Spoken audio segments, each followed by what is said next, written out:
There's a saying that when one grows up, they should put away their toys and things. I always preferred this quote in its stead. When I became a man, I put away childish things, including the fear of childishness and the desire to be very grown up, from C.S. Lewis. Growing older is something we all do. While we can do nothing to stave the physical changes our bodies go through, growing up emotionally or mentally is a choice. Toys for display and not for play are culturally effed.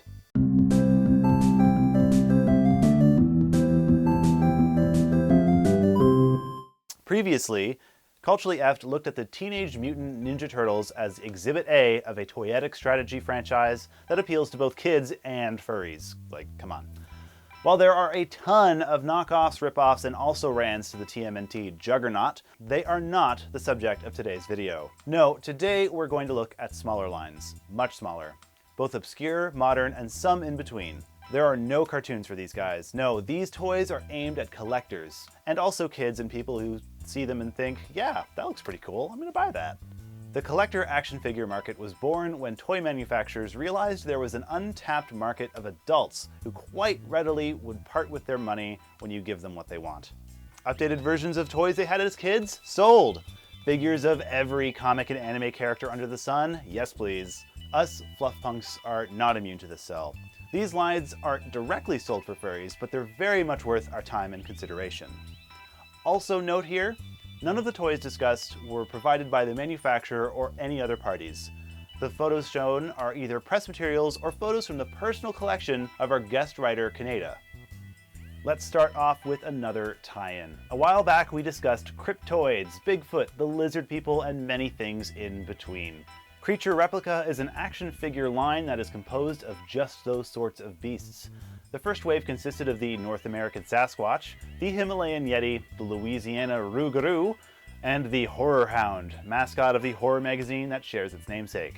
The line is sculpted by Jean St. Jean. Jean has been a longtime sculptor in the toy industry and has worked on a wide assortment of lines with various companies like Mezco, Diamond Select, McFarlane Toys, and DC Direct. If you've stepped into any toy store or comic book shop in the last decade, you've likely seen some of his works on the shelves. Each figure in this line is about 8 to 9 inches tall, and each have fine details in the sculpting. Some have accessories, while others just have their bases to keep them company. This Rougarou gets to have these torn up clothes. These figures and some variants are currently available at Creature Replica's website, comic book shops, and most online figure stores. Let's go back a few years to some older stuff and a name you've probably heard of. Stan Winston is a world-renowned sculptor. You likely know him as the designer of the Predator, the Alien Queen, the Terminator, dinosaurs from Jurassic Park, among many others. But did you know he once dipped his toe into the action figure scene? The company was called Stan Winston Creatures and had several waves of toys before they closed shop. Today we'll cover their Blood Wolves line, and as you can expect from the name, we're dealing with werewolves. Our in-hand examples of the line are Wolf, our standard werewolf leading man, and Veridicus, a werewolf knight.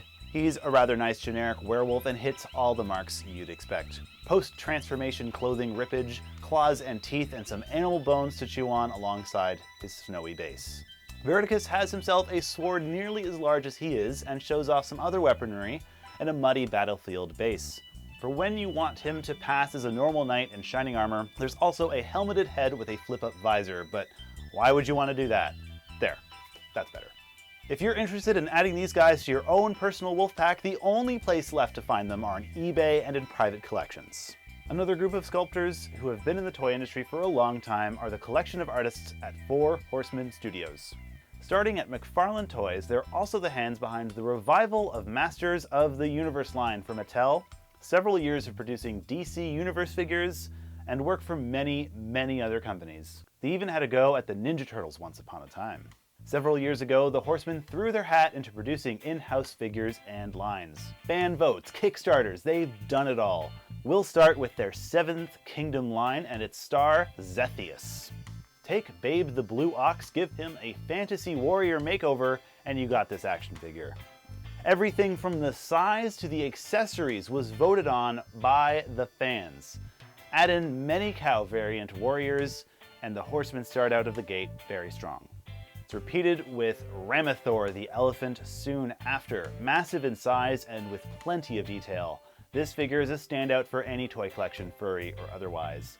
Like Zethius, many variants were created based off of his body, this time expanding into different species and even some mutants to keep the elephants company. A line of Catwoman variants for their queen, Alexandria, followed before they launched their second line, Gothitropolis. This series began with an homage to the animal-headed Egyptian gods. They started off with their own creation, the Tyrant Scarabus, a timeless villain character with variants being the incarnations across time. Kaneda's example here is Anubis. These are quite rare, so thanks to Kaneda for helping us write this episode and for photographing his own collection. And hey, alternate face if for some reason you want him to not look like an awesome Egyptian deity. No judgments from us. The little minions in the Timekeepers were next before the line was revamped and went to Kickstarter for the Ravens series. If you've ever wanted a badass fantasy Birdman for your own, your very specific prayer has been answered. We have the Star Raven showing off the Horsemen's talent, once again depicting anthropomorphic animals. Loaded with detail, and if you have a favorite kind of bird, you're likely covered because they have dozens and dozens of variants for this line. While reusing the same body, each bird has a wonderful head sculpt and the same plentiful articulation and superb paint to differentiate them all. From blue jays, robins, and a cock to bring down the fried chicken franchise, flamingos, parrots, hawks, America's symbol, and even a dragon and an Aztec deity are all in the mix. This brings us to the studio's current line, Mythic Legions. While not as fur-friendly as previous projects, this lineup of fantasy knights, orcs, dwarves, and demons has a nice callback to their roots. Asterion the Minotaur is our in-hand example. This warrior bullman shows off this line's interesting use of shared parts to create many different characters and races. While the older figures can only be found today on the aftermarket, that's eBay, Four Horsemen Studios' website currently has leftovers from their previous Kickstarters as well as other products still available. And in the coming year, another Kickstarter project is being planned with even more figures, re-releases, and likely more creatures of the anthropomorphic variety. One creator Kaneda didn't talk about, probably because he doesn't own any of her figures, is the artist Miss Monster.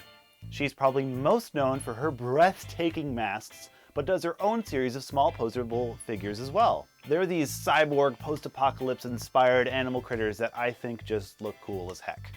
I hope you have enjoyed this look at some action figures you've likely never seen, and hopefully your wallets can withstand the army of little plastic furry men you may now want to purchase. I personally never held much to this sort of thing. A lot of the figures and statues we have here in the studio are here just because they're pretty anthro. I think it is interesting how these statues evolved from children's play toy collections to much more serious display statuette from your favorite comic series or original creations, and how much it's come back to articulation and posable joints that invite the owner to play with it again. I know I learned a lot about the industry from this episode, and I hope you did too. We may have to get older, but no one said you have to leave your toys behind. Do you have your own collection or maybe an action figure or two? Do you think it's weird or awesome that there's a market for these elaborate display pieces? Let me know down in the comments, and Rusty will respond to some of them in next week's EFT update. And for the third time, I think this episode, extra special thanks and shout out to our guest writer Kaneda for coming back with us for this episode and sharing his photography of his figure collections. I have been your host, RK. Thanks for watching. Wasn't that episode a blast? If you want to keep up to date with the latest intel, go to culturalef.com and sign up for our newsletter. And while you're there, consider buying one of our t-shirts to blend in and fool the enemy.